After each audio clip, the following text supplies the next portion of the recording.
Now, these are somewhat arbitrary years, but they go roughly from, a few years after the end of World War II, all the way to when computers have proliferated in the workplace.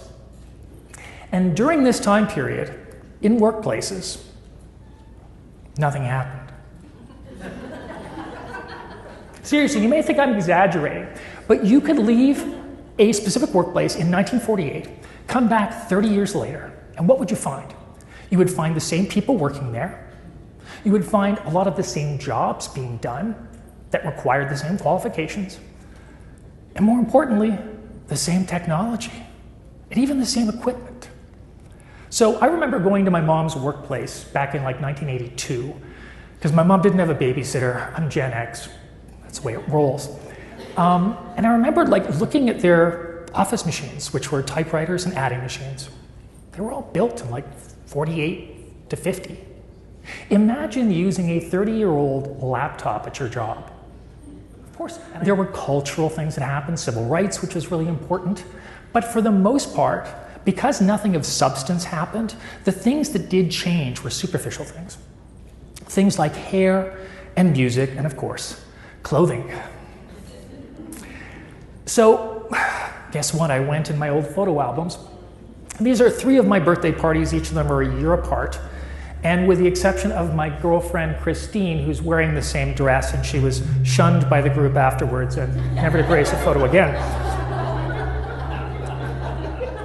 It gives you a little indication of how quickly things change. Like one year, it's clip-on ties were cute for boys, and the next year it's woolen vests, and then suddenly striped t-shirts are the thing. And if you grew up in the 70s, you can pretty much point to any snapshot. And if you knew what was in the Sears catalog that year, you could date it to the year. Seriously. Of course. So this is a kid's party. Would you like to see an adult party from 1975? A few brave people said no. I will need to brace you before I show you this photo and explain something. So when we think of the summer of love and the psychedelic era, we think of 1967, because that's when it started in San Francisco. But that stuff didn't become mainstream, and particularly in rural areas, until 1975. So here we are, rural Ontario, 1975.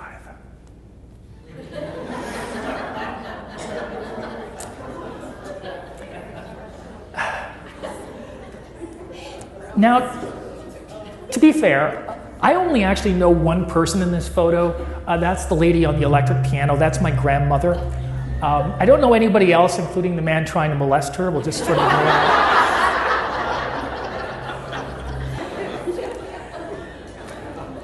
But the reason I bring it up is, if you look at the 2 gents in the middle, the one with the tie, the other one with the brown work shirt, they have clearly not gotten the memo that this is 1975, dude, right?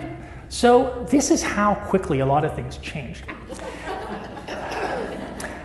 And the reason I'm giving you all this information is just so you really get this idea how different it is for different generations. And I'm not going to do like the Generation X and baby boomers and stuff like that.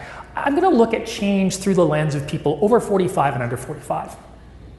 So for those of us who are over 45 who remember the old times, before the dark times, there's a whole bunch of people living in what I'll call the legacy economy or the legacy world. So they ended up in industries which either didn't change quickly or maybe they moved up to senior management positions, so they weren't as affected by change. They still have their jobs, they're still being paid what they expected to be paid. And also, they bought their homes at a time when house prices were reasonable. So for them, literally nothing has changed. They're the ones who think the reason you can't afford a home is because you eat too much avocado toast. Do these people like the idea of change? No, they do not want this bubble broken. Let's contrast this to the other cohort, which is the disrupted cohort. I'm in a room of communicators. Did anybody start their career in newspapers or broadcasting?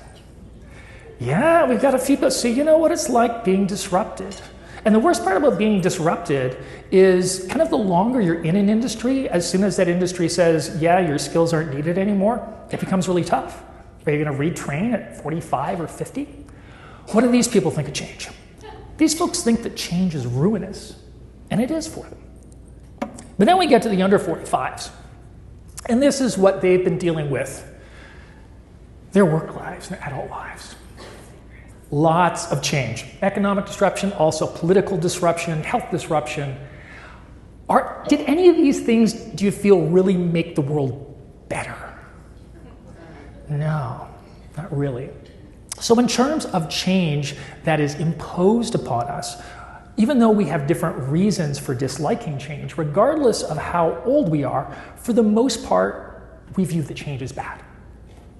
And this is why leadership communication is so crucial during times of change, because people are naturally afraid of change. They view change as bad. With all the disruptions we've had, they've seen change brings winners and losers.